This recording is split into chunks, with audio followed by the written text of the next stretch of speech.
गोपीनाथ मुंडे यांच्या जीवनावर आधारित संघर्ष यात्रा या सिनेमाचं प्रदर्शन जे आहे ते दिवसेंदिवस आता लांबणीवर पडतंय। या बुलेटिनमध्ये आपण इथेच थांबणार आहोत, पण थोड्याच वेळापूर्वी आम्ही याबद्दलच चित्रपटाचे दिग्दर्शक आणि निर्मात्यांची बातचीत केली होती। बघूयात ते काय म्हणतायत।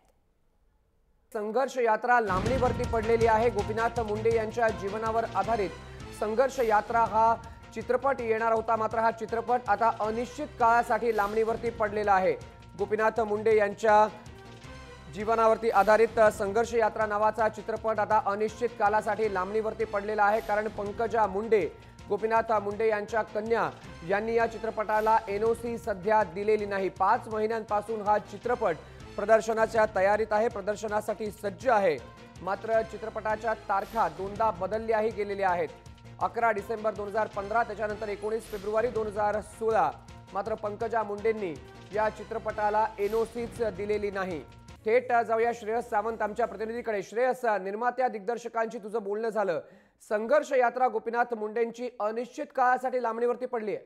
खरं जे उत्तर डिसेंबरमध्ये मिळालं, जे उत्तर मार्चमध्ये मिळालं, जे उत्तर आत्ता मिळालं, सगळी उत्तरं सेमच आहे की पुढच्या महिन्याला रिलीज होणार, पुढच्या महिन्याला रिलीज होणार आहे। कुठे ना कुठे खूप मोठा प्रश्न होता संघर्ष यात्रा सिनेमा जेव्हा आला। मला अजूनही आठवतं की सप्टेंबरमध्ये त्याची पहिली प्रेस कॉन्फरन्स झाली, जेव्हा म्युझिक लॉन्च करण्यात आलं, त्याला CM सुद्धा उपस्थित होते। त्याच्यानंतर दुसरं म्युझिक लॉन्चमध्ये अमृता फडणवीसने ते गाणं गायलं, संघर्ष यात्राचं टायटल ट्रॅक होतं। आणि त्याच्यानंतरची प्रेस कॉन्फरन्स डिसेंबरमध्ये झाली, जेव्हा अनाउन्समेंट झाली की डिसेंबरमध्ये सिनेमा प्रदर्शित होणार आहे। त्याच्यानंतर तो लांबणीवर गेला, त्याच्यानंतर तो मार्चमध्ये आला आणि अजूनही सिनेमा मयंक सर अजून रिलीज झालेला नाही आहे, प्रदर्शित होणार आहे सिनेमा असं ते म्हणतात। पंकजा मुंडे प्रसाद राऊत दिग्दर्शक आहेत संघर्ष यात्राचे। प्रसादजी, स्वागत आहे तुमचं। लांबणीवरती प्रकाश सकार राऊत आपल्यासोबत आहे, माफ करा सकारजी, लांबणीवरती पडलेली आहे गोपीनाथ मुंडे यांची संघर्ष यात्रा, कारण पंकजा मुंडेंनी एनओसी दिलेली नाहीये। बरोबर। नमस्कार। सर्वात पहिलं मला हे सांगायचं आहे की एनओसी दिलेली नाहीये, बरोबर आहे, पण जे काय त्यांनी बदल सुचवलेले आहेत ते बदल करून आम्ही फिल्म सेन्सर बोर्डला आता सबमिट केलेली आहे। तर सेन्सर बोर्डवर आहे ते किती लवकर क्लिअर करताय। पण सकारजी, या सगळ्या संपूर्ण प्रकरणामध्ये जर एनओसी मिळाली नाही तर तुम्ही चित्रपट कसा रिलीज करणार? नाही, पंकजा ताई मुंडे थोड्याशा बिझी असल्या कारणाने थोडासा वेळ लागतो। ते पिक्चर स्वतः बघणार आहेत, जे काय बदल त्यांनी स्वतः सुचवले ते बदल आम्ही केलेले आहेत आणि ते पिक्चर ते बघून एनओसी ते लवकरात लवकर देतील आणि आता सेन्सर बोर्डकडे ती ऑलरेडी फिल्म गेलेली आहे, तर मग ते व्यवस्थित सगळं होईल।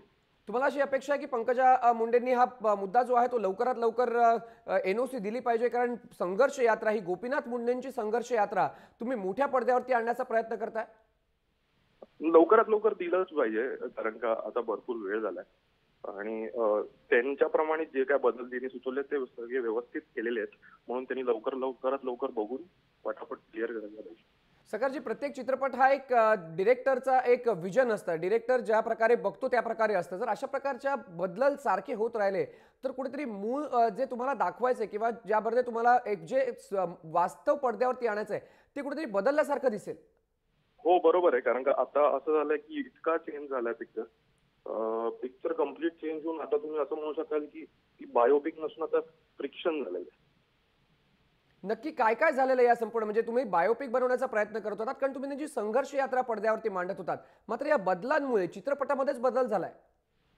हो, चित्रपटामध्ये बऱ्यापैकी बदल झालाय, बऱ्यापैकी म्हणजे खूपच बदल झालाय, पण एंटरटेनमेंट व्हॅल्यू प्रॉपर ठेवून जे आम्हाला मेसेज पोहोचवायचा होता तो आम्ही नीटपणे पोहोचू असं आम्हाला अपेक्षा। गोपीनाथ मुंडेंचा बायोपिक आम्हाला बनवायचा होता, मात्र चित्रपटामध्ये इतके बदल सुचवले गेले की आता हा संपूर्ण चित्रपटाची कथा, चित्रपटाचा गाभा हा बदलून गेलेला आहे। खरंच आहे मयंक सर, कारण चित्रपट पंकजा मुंडेंना जो हवा होता तसा तो भव्य दिव्य हवा होता आणि ते भव्य दिव्य करण्याचा प्रयत्न या लोकांनी केला। संदीप गुगे देखील आपल्यासोबत आहेत, चित्रपटाचे निर्माते। संदीपजी, पंकजा मुंडेंनी एनओसी दिली नाही म्हणून गोपीनाथ मुंडेंची संघर्ष यात्रा जी तुम्ही मोठ्या पडद्यावरती आणण्याचा प्रयत्न करत होतात ती आता अनिश्चित काळासाठी लांबणीवरती पडली आहे।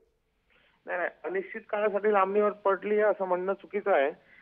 एनओसी दिली नाही ही गोष्ट खरी आहे, पण आता त्यांना जो आक्षेप होता किंवा त्यांना जे बदल हवे होते ते बदल आम्ही सगळे घडून आणलेले आहेत त्या चित्रपटामध्ये आणि आता ते हा चित्रपट बघणार आहेत DVDवर आणि त्यांचं ते सकारात्मक उत्तर देतील असं आमची पूर्णपणे अपेक्षा आहे, कारण बऱ्याच वेळेला आमचं आणि त्यांचं या विषयावर बोलणं झालेलं आहे। कुठेतरी अपेक्षाभंग झाल्यासारखं वाटतो की एका नेत्याची कथा जी आहे त्याचा जीवन प्रवास पडद्यावरती आणण्याचा प्रयत्न करायचा आणि दिग्दर्शकाचं विजन आणि निर्मात्याचं विजन हे अचानक जे आहे ते अशा प्रकारच्या कट्सनी किंवा चेंजेसनी बदललं जातं।